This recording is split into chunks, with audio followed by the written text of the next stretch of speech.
Las últimas semanas que he tenido oportunidad de compartir de la palabra, si recordáis,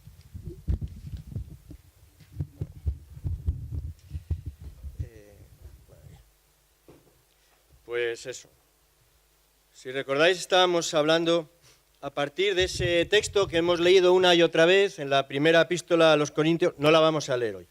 El texto en los primeros capítulos de la epístola primera a los Corintios, y encontrábamos ahí una y otra vez esa idea del núcleo esencial del Evangelio, que es precisamente la única parte disparatada, la única parte inasumible por la razón humana. Y considerábamos acerca de cómo se nos da a conocer el Señor Jesucristo como la respuesta de Dios a cada inquietud del ser humano. El Señor Jesucristo, el crucificado y el resucitado, no solo el maestro o el hacedor de milagros, sino el crucificado y el resucitado, como la sabiduría de Dios, como el poder de Dios. Y eso nos llevaba al final del capítulo 2, esa idea de cómo hay todo un saber para la vida, un saber espiritual, no meros conocimientos, sino un saber que es además transformador, que es la que el Espíritu Santo produce. Y eso nos llevaba a la vez a considerar nuestra dependencia del Espíritu Santo. Decíamos, si recordáis, que el Espíritu de Dios, la persona del Espíritu Santo, es algo así como el descodificador. Es el descodificador el que abre nuestros ojos y nos permite reconocer quién es Jesucristo, quién es para nuestra vida, el que nos permite entender lo que de verdad es el Señor. Decíamos, porque lo dice la palabra, que el Espíritu Santo es quien nos convence de pecado, es quien nos hace reconocer nuestra condición, es el Espíritu de Dios el que hace ese milagro apenas imperceptible al principio, pero real, el milagro de la recreación. De manera que como una semilla de mostaza, algo muy pequeño, pero Dios comienza a trabajar en nuestras vidas cuando nos acercamos a Él en Jesucristo, y se produce no un mero cambio de ideas o un mero cambio de costumbres, sino realmente un cambio de vida. Una vida que cambia, no en el sentido ético, eso que a veces se explica, ¿no? Como el que quiere transformarse a sí mismo, con esa idea, ese cuento clásico de aquel que caído en un pozo intentaba salir del pozo tirándose del pelo hacia arriba. Esa es la imagen del hombre ético, del hombre moral, el que quiere ser de otra forma.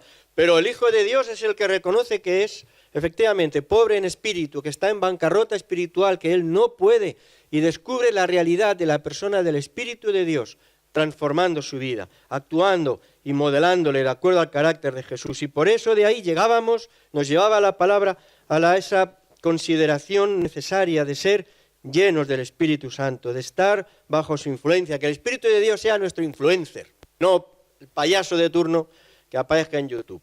Bueno, olvidar eso, no viene al cuento, pero bueno, que el Espíritu Santo sea el que nos lleva y nos controla y no estemos controlados por nuestra vieja naturaleza.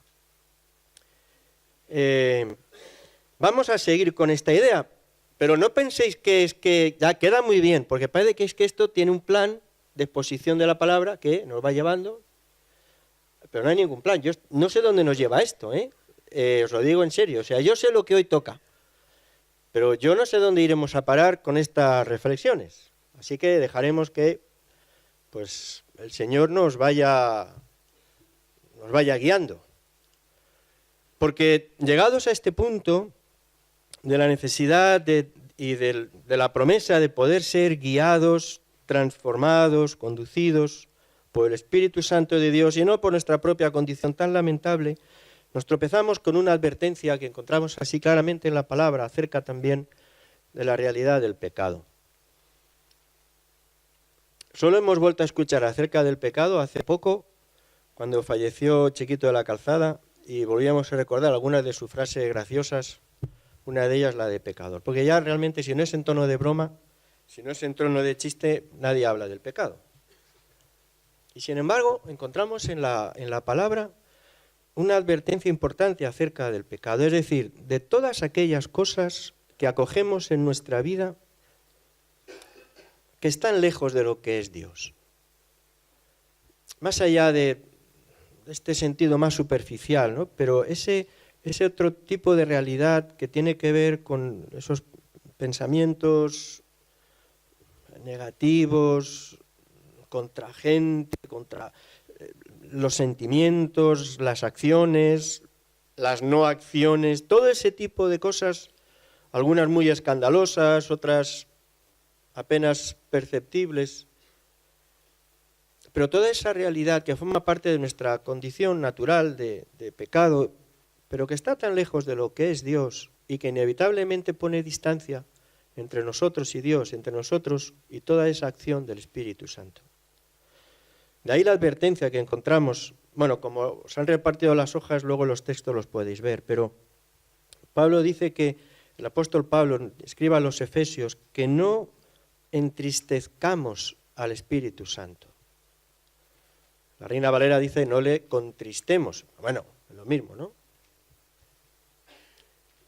Que no entristezcamos al Espíritu Santo. Y cuando escribe a los tesalonicenses en la primera epístola les dice también, no apaguéis el Espíritu Santo. Porque el pecado entristece al Espíritu Santo.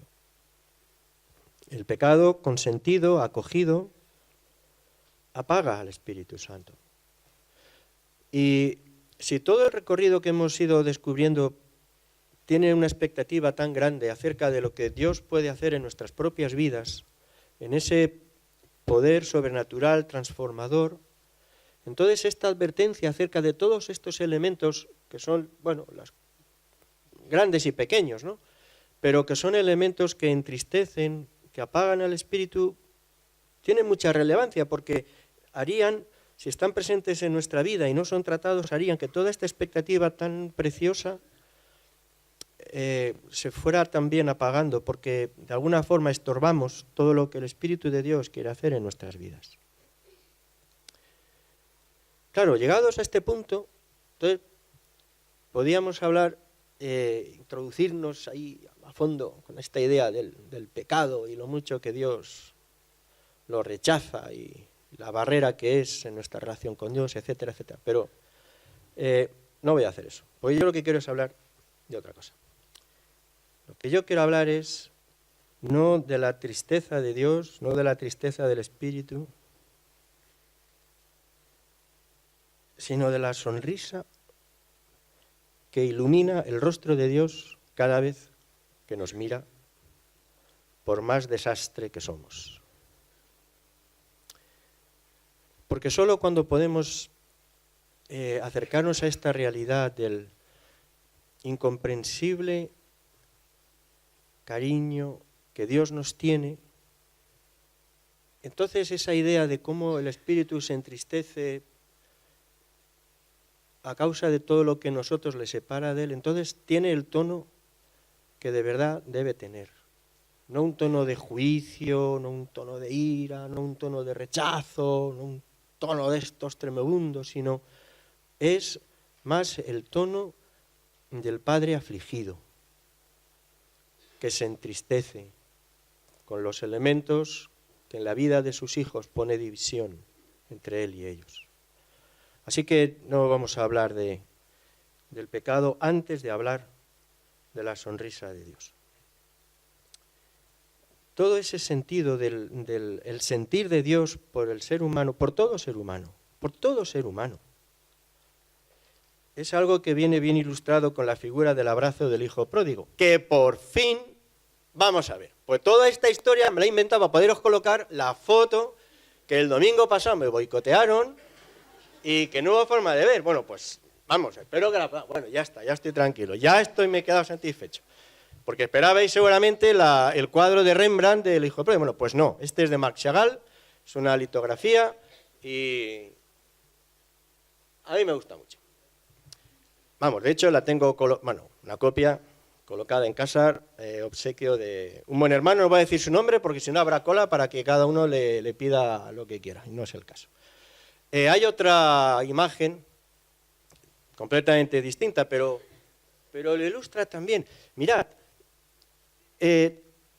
tenemos que hablar del pecado, ¿vale? Tenemos que hablar de todas estas realidades de nuestra vida que son un estorbo, realmente son un estorbo en nuestra relación con Dios. Dios dice que el pecado apaga, entristece, desalienta al espíritu en lo que quiere hacer en nuestra vida. Pero es que normalmente entramos por ahí, y si entramos por ahí, todo lo que queda al final es un mensaje de frustración. Dios enfadado con nosotros desalentados porque no cambiamos, la relación estropeada, somos podrida llaga, somos miseria, todo, en fin, toda esta historia de autoflagelación que a mí no la encuentro en el Evangelio.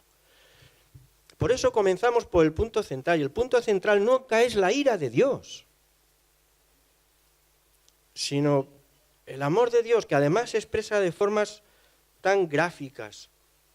Quizá la más conocida es esta del abrazo, ya lo puedes quitar, yo ya me doy por satisfecho, ya no tengo problema. Pero no es la única, ahí tendréis en las hojas algunos textos más que expresan el concepto del amor, pero eligen expresiones tremendamente cercanas.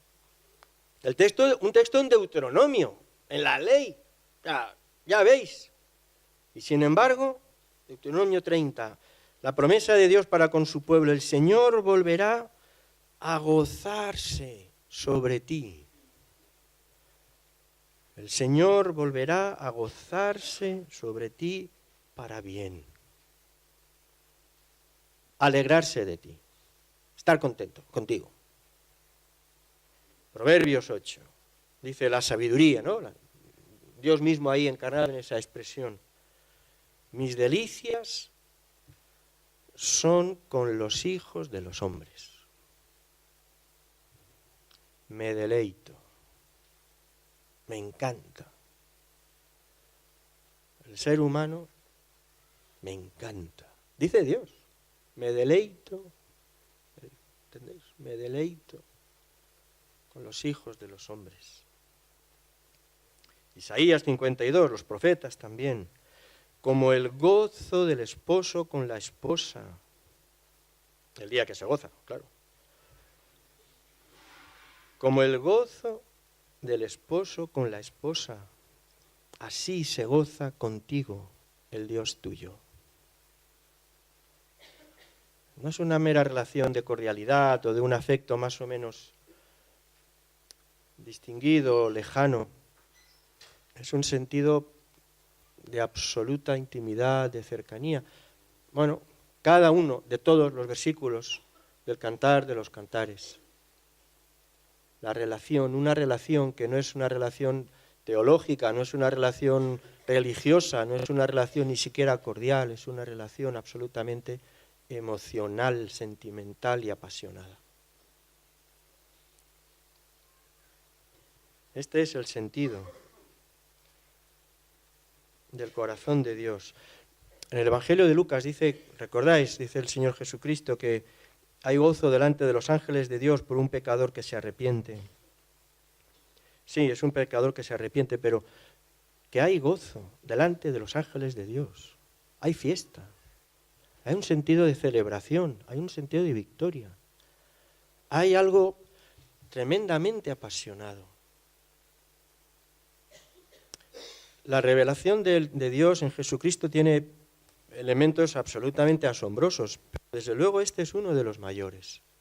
Habida cuenta, ¿no?, que entendemos acerca de un Dios que es perfecto, que es 3 veces santo, que reina en majestad, soberano, etcétera, etcétera, etcétera, y luego unas diminutas e insignificantes criaturas que somos nosotros, y que sin embargo la revelación de Dios en Jesucristo, en su palabra, nos dice una y otra vez, aún desde la ley hasta el final de la Escritura, que somos el deleite de Dios. El deleite de Dios.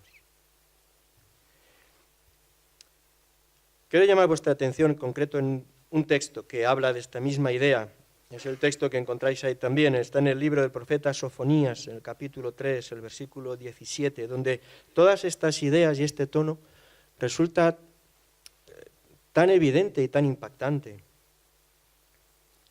Está en las hojas, igual puede aparecer ahí también, y si no es igual. Pero recordáis, el Señor, Sofonías 3:17, si está ahí, bien, si no en las hojas, buscarlo en la Biblia es un lío, porque está complicadito, que es un libro pequeñito ahí medio escondido, y es difícil, no os compliquen mucho. El Señor está en medio de ti, poderoso. Él salvará, se gozará sobre ti con alegría, callará de amor, se regocijará sobre ti con cánticos. Los más veteranos del lugar seguramente recordéis una canción que hace décadas cantábamos con esta letra, ¿no? El Señor se gozará sobre ti con alegría, callará de amor, se regocijará sobre ti con cánticos. Sofonías se dirige al pueblo de Judá en un momento en que el pueblo está viviendo lejos de Dios, apartado de Dios, el rey es un desastre, están adorando ídolos y el texto de Sofonías es un texto que advierte de juicio, que advierte de separación de Dios, que advierte de la rebeldía con la que el pueblo de Dios se comporta, que han de corregir, pero finalmente, el último capítulo, la última sección, habla de salvación poderosa, habla de promesas, de un futuro glorioso, habla del regreso incluso a la tierra de un remanente que estaba disperso. Y en respuesta a esas promesas, versículo 14, el pueblo canta a Dios y canta agradecido, canta, hija de Sión, da voces de júbilo, Israel, gózate, regocíjate de todo corazón, hija de Jerusalén, canta porque las promesas de Dios son poderosas. Y eso, vale, está bien, eso lo podemos entender bastante bien. Pero luego lo que dice es no que el pueblo está contento y alaba, sino que Dios mismo está exultante de alegría. Es difícil encontrar expresiones que reflejen esta verdad que no suenen casi irreverentes, porque tienen un tono absolutamente apasionado y absolutamente cercano. Lo que está diciendo Sofonías es que Dios mismo, cuando mira a Judá, se le ilumina el rostro con una sonrisa. Por más que entendemos que se trata de cosas figuradas, de símbolos, pero desde luego expresan lo que expresan. Lo que está anticipando es un periodo futuro de bendición, de intimidad entre Dios y su pueblo, pero un tiempo de intimidad en que Dios mismo se deleita con los suyos porque les dedica una mirada enamorada. Es así como les mira, es así como contempla a su pueblo y es así como nos contempla a nosotros. Realmente se deleita al mirarnos como el que está tiempo y tiempo plantado delante de una obra de arte, de una pintura, y no le importa que pase el tiempo porque toda su atención y sus ojos y su cerebro está cautivado por lo que está viendo. Es la imagen que el texto utiliza cuando Dios nos mira, cuando Dios mira al ser humano. Este es el sentir que hay en el corazón de Dios. Callará de amor, dice el texto, callará de amor. Y dicen los que saben de esto, ¿no? Que el texto, el original, habla no de una acción de Dios, de algo que Dios hace, sino de un sentimiento de Dios. Callar de puro amor, después de cantar y de celebrar y de decir, ya llega un momento que es tan bello lo que uno está contemplando que ya no le quedan palabras. Y entonces de puro amor, pues claro, calla, guarda silencio. Pero esto es lo que dice que hace Dios para con nosotros. La imagen viene a ser la misma. Incluso el texto, ¿no?, indica esa expresión de una madre cuando tienen en sus brazos a un recién nacido, ¿no? Y tú a veces vas a visitarles y tal, ¿no? Y la ves que está fascinada, y después de dedicarle todos los piropos del mundo, es que llega un momento que ya ni siquiera pronuncia una sola palabra, pero sigue mirando a su criatura deslumbrada con él. Sofonías dice que esta es la manera en que Dios nos mira. Y está bien que seamos adultos en muchas cosas y nos hagamos mayores en muchas cosas, pero no al punto de perder el elemento tan profundo, tan tierno, si queréis, tan ingenuo, pero tan de Dios, dirigido para nosotros. No hay concepto teológico que pueda sustituir esta realidad de la manera absolutamente enamorada con la que Dios nos mira. Por eso dice el texto que se regocija, ¿no? Se gozará sobre ti con alegría. Dicen otras versiones, parece aún más literales, se regocija por ti y da un grito de alegría. Vamos, por mí eso lo hacía alguna vez mi madre, pero Nadie. Me ven, algunos salen hasta corriendo. Pero Dios dice que nos ve, ¿lo veis? Y de puro gozo, grita de alegría. Sí, no está esto tan lejos de la... No me mires así tan serio, esto no es ninguna... Esto es verdad, esto está en la Biblia. Además, es la imagen que expresa el padre del hijo pródigo, es el mismo sentimiento que le impulsa a dar un abrazo. Y grita alegría, le ve venir de lejos, ¿recordáis el texto? Y sale corriendo a por él, y le abraza. Así que en toda la Escritura encontramos esta misma idea. Y uno dice, pero ¿qué ver a Dios? Lo mismo que a veces, ya lo sabéis, ya sé que en esto me ensaño un poquito, pero es que a la vez es muy bonito, ¿no? A veces cuando uno mira a esta madre absolutamente arrobada, contemplando, ya no le quedan ni palabras para mirar a su recién nacido, y tú te acercas ahí con curiosidad, digo, qué joyita ha de ser, y no ves un niño, o sea, ves una patata, porque los recién nacidos serán otra cosa, pero bonitos, en fin, ya luego con dos o 3 días ya parecen seres humanos y ya es otra cosa, ¿no? Pero vamos, y entonces no te puedes decir lo mismo, y Dios mío, ¿qué puede ver Dios en mí que le produzca semejante explosión de entusiasmo? De un Dios que efectivamente es 3 veces santo, ¿no? Que no tiene relación con el pecado, no lo puede tener. Conmigo, que si algo tenemos superávit siempre precisamente es de pecado, ¿no? No se trata de la perfección a la que hemos llegado, ni en la que queremos llegar, ni hacia dónde vamos, eso sería absurdo, estamos tan lejos que eso no puede mover el corazón de Dios, eso no puede despertar entusiasmo. Ni tampoco la idea esta es, bueno, porque ya sabes que Dios nos ama incondicionalmente, me ama como soy, no, eso es media verdad. Ya sabéis que sobre eso suelo recordar, ¿no? Y además, una media verdad es mentira y media. Hay que tener mucho cuidado. Cuando decimos que Dios me ama tal como soy, eso hay que explicarlo, ¿eh?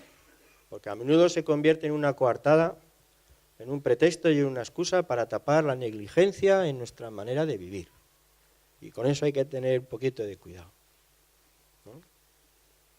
Pensando en esto, seguramente, Pablo escribe a los Romanos, capítulo 6, ¿verdad? ¿Recordáis? ¿Qué pues diremos entonces? ¿Perseveraremos en el pecado para que la gracia abunde? O sea, como Dios nos ama, pues adelante. No, eso no es la idea, ¿no? ¿Y entonces por qué? ¿De dónde esto? Bueno, sabemos, ¿no? El entusiasmo de Dios por nosotros es posible únicamente por la cruz. Y volvemos otra vez al principio de toda esta serie. ¿Veis? Tiene sentido. Y no está planeado, ¿eh? Pero tiene sentido. Todo este recorrido parte siempre del mismo escándalo, del escándalo de la cruz. Del hecho asombroso, una vez más, el mismo texto al que volvemos tantas veces, en que siendo aún pecadores, Cristo murió por nosotros. Es el amor de Dios expresado en la cruz. Cuando éramos pecadores, no cuando estábamos arrepentidos. Cuando éramos pecadores, Dios nos amó, envió a su Hijo y Él murió voluntariamente por nosotros. Cuando el apóstol Pablo dice que hemos de revestirnos de Cristo, la imagen es muy gráfica, porque efectivamente si estamos delante de Dios sin revestirnos de Cristo, pues quedan al aire todas las vergüenzas. Pero si nos acercamos a Dios revestidos de Cristo, entonces la manera en que Dios nos contempla es completamente distinta. Y revestidos de Cristo seguimos siendo imperfectos y estamos llenos de limitaciones y de derrotas y de muchas cosas de corregir, pero Dios nos mira de otra manera. Se deleita en nosotros. Al amparo de su sangre nosotros le inspiramos a Dios canciones de amor. Y mira que el Espíritu Santo de Dios tiene cosas difíciles que hacer, pero probablemente esta sea una de las más difíciles, que es convencernos de que Dios nos ama así. De que Dios nos ama tanto. Que de verdad esto no es una mera figura literaria, sino que es cierto, literalmente cierto, que Dios está entusiasmado con nosotros. Que nos ama infinitamente. Que nada, ¿recordáis? Acabamos de escuchar, nada podrá separarnos del amor de Dios, nada, ni siquiera nuestra torpeza. Que hay un caudal infinito de ternura que viene del corazón de Dios, semejante al de la madre arrobada con su recién nacido, semejante al de la persona fascinada de amor por su prometido, su prometida. Una corriente permanente de amor que viene desde el mismo trono de Dios y que nada puede apagar ni puede interrumpir. Pero que el pecado puede estorbar. Es verdad. Y ahora vamos ahí.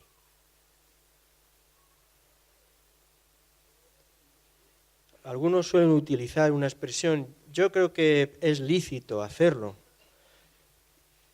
Es esa expresión que en el bautismo de Jesús el Padre le dedicó, ¿recordáis? Este es mi Hijo amado en quien tengo complacencia. Este es mi Hijo amado, me complazco con Él. Estoy muy complacido con Él. Y algunos toman esta expresión y la ponen en labios de Dios dirigida a nosotros. Y yo creo que tiene sentido, en Cristo tiene sentido. Dios nos mira y está complacido con nosotros.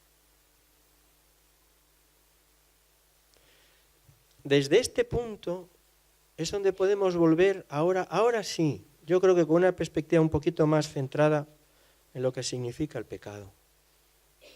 Ahora sí, porque lo cierto es que todos los elementos que tienen que ver, no penséis en las típicas cosas de siempre, ¿no? Cuando hablamos de pecado, sino pues en todas las cosas. Pero ahora podemos entender lo que el apóstol dice, lo que quiere decir cuando dice que nuestro pecado entristece al espíritu.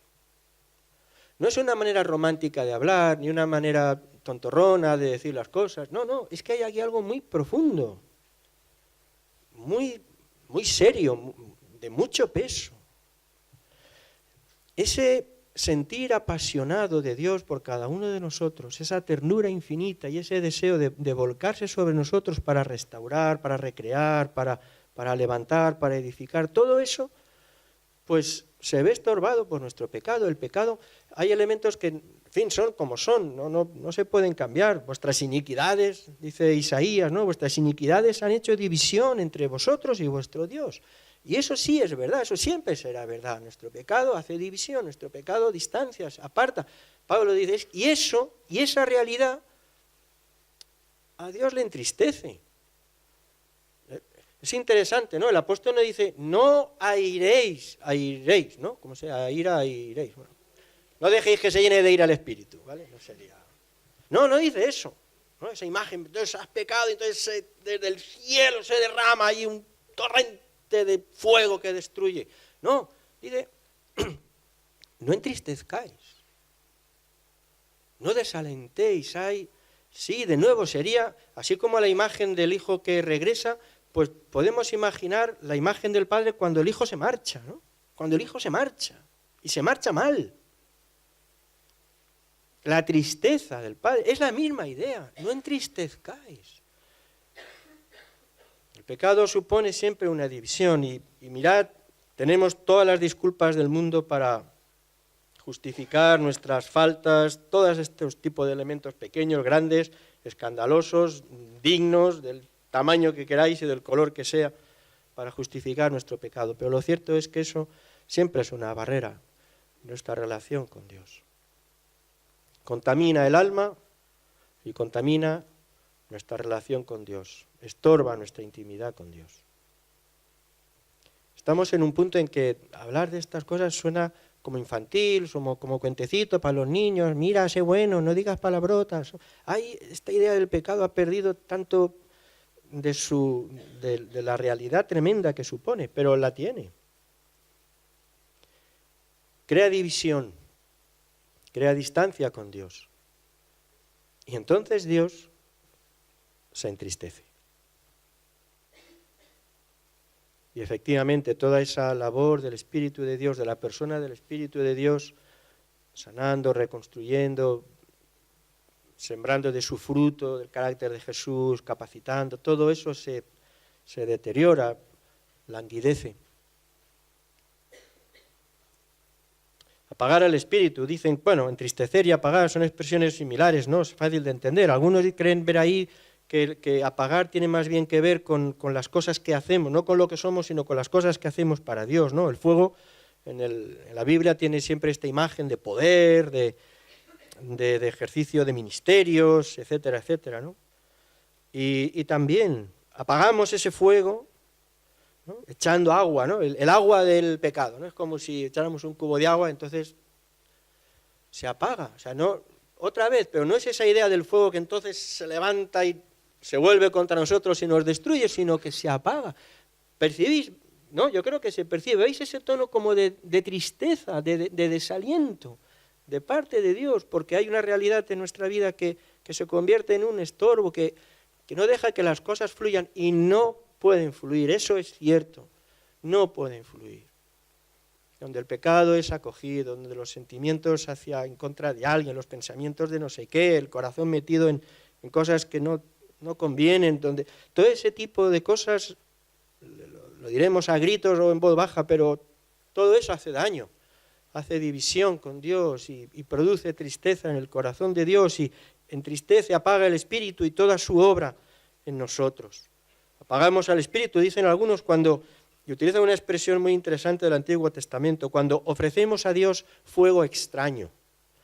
Esa es una expresión muy interesante. En el Antiguo Testamento, entre las leyes sobre la cosa del culto y de las ceremonias, estaba establecido quiénes podían hacer el fuego del sacrificio, ¿no? Quiénes podían y quiénes no podían, y con qué materiales y con qué madera se podía hacer y con qué no. Y a veces hacían fuego, este fuego así para el altar y tal de adoración, pero Dios no lo recibía. Era fuego extraño para Dios, eso a él no le decía nada. Y de alguna manera tiene sentido también en nuestro contexto, ¿no? Cuando nuestro ministerio, el mío, cuando lo que hacemos entendemos que en el ejercicio de nuestros dones, de nuestras capacidades, de nuestras responsabilidades, cuando estamos actuando en nuestra propia capacidad, en nuestra propia sabiduría, cuando imperceptiblemente manejamos las cosas porque creemos que ya las sabemos manejar, que este terreno lo dominamos, cuando vamos a nuestra propia capacidad, eso Dios no lo puede bendecir, es fuego extraño. El único fuego que realmente tiene provecho y fruto es el propio fuego de Dios. Y el pecado también establece barrera y nos incapacita para el servicio.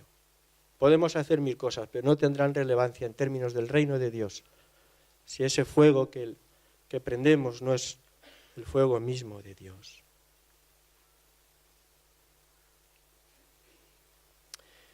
Conclusión. Como no sé a qué hora he empezado. Lo he dicho ya en algunas ocasiones y lo comparto a veces también en el consejo, cuando hablamos y pensamos y damos vueltas a las cosas. Necesitamos muchas cosas, ¿vale? Podemos hacer una lista infinita. Pero sobre todo necesitamos milagros. Esto necesitamos. En la vida en nuestras vidas personales y en nuestros hogares y en la iglesia con sus ministerios. En este tiempo, en este momento, lo que de verdad necesitamos son milagros. Milagros. Que no tienen por qué ser muy llamativos, ni espectaculares, ni, ¿entendéis, no? Es decir, necesitamos que Dios intervenga. Que Dios intervenga. Pero de arriba abajo, ¿vale? En 1000 situaciones, en 1000 relaciones, en 1000 tareas, en la proyección, en el nivel pequeño y grande, en lo privado y en lo comunitario. Necesitamos milagros. Necesitamos esta intervención de Dios a través de su Espíritu, que comienza precisamente por un clamor que todavía no se oye mucho. No una petición, no un deseo, no un anhelo, sino un clamor que aún no se escucha lo suficiente. Un clamor precisamente reclamando esta intimidad transformadora con Dios. por la acción del Espíritu. Y volvemos otra vez al principio, a 1 Corintios 2, para recordarnos, 4 en este caso, que el reino de Dios no consiste en palabras, sino en poder. Históricamente todos los procesos que tienen que ver con los reencuentros con Dios, con una presencia poderosa, transformadora de Dios por el Espíritu, siempre comienzan necesariamente por un reconocimiento de nuestra condición y de nuestro pecado y una actitud de arrepentimiento. Es de nuevo la imagen del hijo pródigo. Y es siempre lo mismo, tiene sentido. Si nuestra distancia de Dios apaga el espíritu, si la presencia de cualquier elemento de pecado está en nosotros y eso entristece al espíritu, eso solo es posible recomponerlo en la medida que somos conscientes de tal condición y volvemos a Dios como el hijo pródigo con un sentido claro de arrepentimiento. Y eso pasa no por muchas predicaciones ahí riñendo a la gente, ¿no? Me parece que eso es feísimo, la gente no hay que reñirla. Porque además hay ciertas cosas que no se aprenden ni se descubren a base de abroncar al personal, ¿ves? No es, ni siquiera es elegante, ¿no? Recuperamos ese anhelo de Dios precisamente a partir de la nostalgia de esa sonrisa de Dios que Él nos dirige. Cuando echamos en falta eso, cuando decimos, ¿cómo me gustaría que Dios me mirase otra vez como la madre a su pequeño? ¿Qué tendría que hacer? Y uno descubre ahí pequeñas motas de polvo, pequeñas manchitas que tal, y hay que trabajar y traerlas para recomponer esa relación, ¿no? Hay un texto en el libro del profeta Oseas interesante. Interesante, claro, para los urbanitas como nosotros ya casi no nos dice nada, ¿no? Haced para vosotros barbecho, porque es tiempo de buscar al Señor. Y uno dice, Jesús bendito, ¿qué será esto del barbecho? ¿Qué es esto? Bueno, pues, y es otra imagen que, la verdad, que bueno, conforme yo me hago mayor, ya lo sabéis, y ya los conceptos se me atascan, que me lo expliquen con imágenes me ayuda mucho. El barbecho, ese terreno que se deja 1 año, 2 años sin sembrar, a veces incluso sin arar, porque quiere que la tierra se recupere, pero el resultado es que después de 1 año o 2 años de no trabajar bien y tal, el suelo está reseco, está agrietado, está pues como se ven ahora con la sequía, ¿no? Y se ve un suelo ahí y tal, y él dice el profeta, haced barbecho, es decir, empezad a arar ese suelo, a removerlo, porque es tiempo de buscar al Señor. Labrar ese terreno de barbecho, ¿no? Romper el terreno reseco, quitar las piedras, confesar nuestros pecados, venir delante del Señor, con este sentido. Y este sentido de búsqueda de la intimidad con Dios, del reencuentro con Dios en lo más profundo, de reconocimiento y confesión de aquello que sabemos que no conviene, o que no terminamos de ver, pero que pedimos que el Espíritu ilumine, nos haga ver y nos descubra. Todo eso activa, ¿no? la acción del Espíritu. Y entonces viene, recordáis, yo también soy urbanita, pero alrededor de Puerto Sagunto, que es un sitio muy industrial, pues todo está lleno de pueblecillos, en fin, de otra categoría, pero bueno, de gente que se dedica al campo, huertos de naranjos, ¿no? Y a veces tú veías ahí como un huerto bien reseco y cuarteado y tal, a veces tocaba ya el tiempo del agua y venían las acequias, había la trampilla, y de una forma, pues no suele ser una forma muy tormentosa ni espectacular, pero de una forma muy sencilla y continua, el agua empieza a entrar en ese campo, lo va invadiendo todo y va esponjando la tierra. Y la humedece. Y sobre eso es posible ya trabajar y cultivar. Esto reclamamos. La acción del Espíritu de Dios en nuestras vidas, que en ocasiones requiere que ilumine, ponga un poquito de luz y de claridad en nuestra condición y nos ayude a desprendernos de cualquier estorbo y y tome la tierra reseca y la empape y la ablande y la esponje y la humedezca, para que la tristeza del mismo Dios pueda cambiar de nuevo en una sonrisa enamorada y siembre vida en nuestras vidas.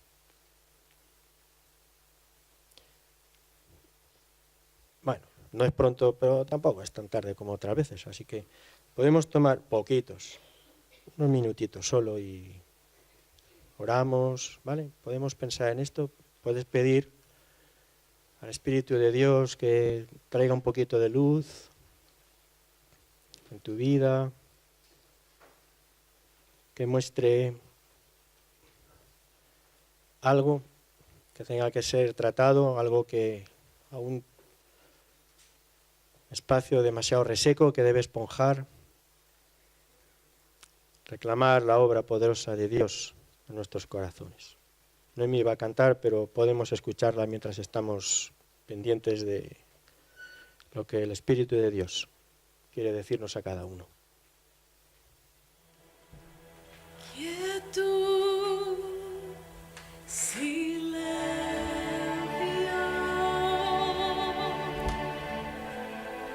en el valle de los huesos descansan, no despiertan, no intimida un ejército que duerme. Infunde aliento, sopla vida de nuevo en nuestros cuerpos.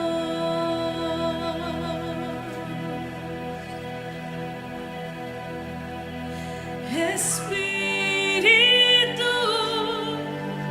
ven de los cuales